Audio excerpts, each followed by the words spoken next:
Guys नमस्कार, स्वागत है आपका आज की एक अगली नई वीडियो में। आज की वीडियो में हम बात करेंगे हिंदी प्रश्न पत्र, जो कि यूपी बोर्ड परीक्षा से रिलेटिव जितने भी प्रश्न पूछे जाते हैं, जो बहुविकल्पी देखेंगे आप, बहुविकल्पी जो परीक्षा में रिलेटिव प्रश्न जितने भी पूछे जाते हैं उसको आज हम कवर करने वाले हैं। तो आप पूरी वीडियो शुरू से अंत तक देखिए।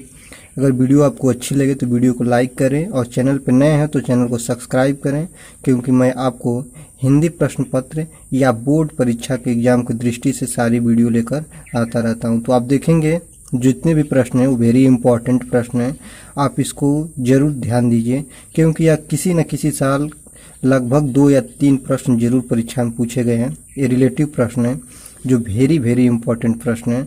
तो आप देखिए, शुरू से देखते हैं।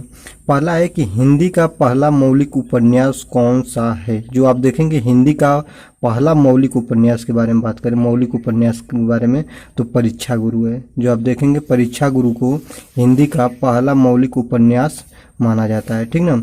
अगला देखेंगे गोदान के लेखक कौन है। गोदान, जो आप देखेंगे गोदान के लेखक कौन है, जो काफ़ी चर्चित है, पूछ देता है परीक्षा में बहुविकल्पी प्रश्न में। गोदान के लेखक कौन है, तो गोदान के लेखक आपके मुंशी प्रेमचंद है। ध्यान देंगे मुंशी प्रेमचंद ही गोदान है।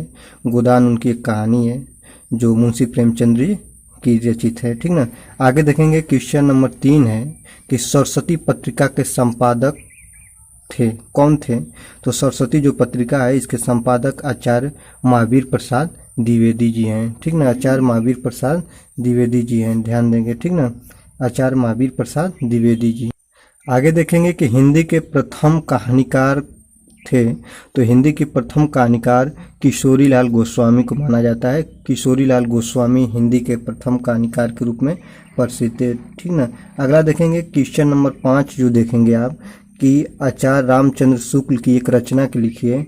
तो आचार्य रामचंद्र शुक्ल की एक रचना जो है मित्रता, जो कई बार पूछा है बोर्ड एग्जाम में, जो आचार्य रामचंद्र शुक्ल की एक रचना मित्रता काफ़ी प्रसिद्ध है। यह ऐसे भी पूछ देता है कि मित्रता किनकी रचना है, तो आचार्य रामचंद्र शुक्ल जी की है, ठीक ना।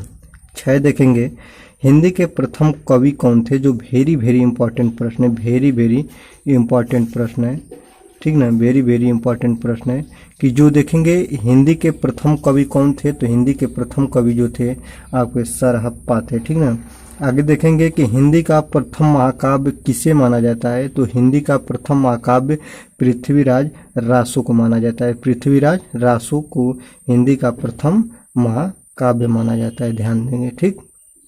आगे देखेंगे प्रयोगवाद के प्रवर्तक हैं। प्रयोगवाद के प्रवर्तक किसे माना जाता है। तो प्रयोगवाद के प्रवर्तक आपके सच्चिदानंद हीरानंद वात्स्यायन जी हैं, ठीक ना। इनको अज्ञेय भी कहा जाता है। तो सच्चिदानंद हीरानंद वात्स्यायन को प्रयोगवाद के प्रवर्तक माना जाता है, प्रयोगवाद का प्रवर्तक माना जाता है। ये भी बात आप ध्यान देंगे। हिंदी का पहला उपन्यास, आप ध्यान देंगे पहला उपन्यास कौन सा है।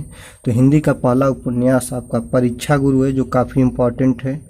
ये भी कहा जाता है कि परीक्षा गुरु को किसकी संज्ञा दी गई है, तो पहला उपन्यास की, ठीक। आगे देखते हैं हिंदी की प्रथम कहानी है या इंदुमती को हिंदी का क्या कहा जाता है। तो हिंदी की प्रथम कहानी आपकी इंदुमती है, ध्यान दीजिएगा। हिंदी की प्रथम कहानी आपकी इंदुमती है, ठीक ना। तो आज के रहे कुछ वेरी इंपॉर्टेंट 10 प्रश्न जो आप देख सकते हैं कि हिंदी के प्रथम कहानी इंदुमती, परीक्षा गुरु को पहला उपन्यास माना जाता है, प्रयोगवाद के प्रवर्तक सच्चिदानंद हीरानंद वात्स्यायन जी हैं, और हिंदी का प्रथम महाकाव्य पृथ्वीराज रासो है। और आगे देखेंगे हिंदी के प्रथम कवि सरहप्पा हैं, और आचार्य रामचंद्र शुक्ल की एक रचना है आचार्य मित्रता। और आगे देखेंगे हिंदी के प्रथम कहानीकार थे किशोरी लाल गोस्वामी, और सरस्वती पत्रिका के संपादक आचार्य महावीर प्रसाद द्विवेदी हैं, और गोदान के लेखक मुंशी प्रेमचंद्र, और हिंदी का पहला मौलिक उपन्यास परीक्षा गुरु है। तो आप देखिए यूपी बोर्ड हिंदी के प्रश्न पत्र देखें आप, जो बहुविकल्पी रिलेटिव प्रश्न है, काफ़ी अच्छे रहे। तो चलिए आज की वीडियो के लिए बस इतना ही। मिलते हैं अगले वीडियो में। ऐसे ही इंपॉर्टेंट प्रश्न मैं लेकर आता रहता हूँ। तो आप चैनल पर नए हैं तो चैनल को सब्सक्राइब जरूर कर लें। चलिए मिलते हैं अगले वीडियो में, धन्यवाद।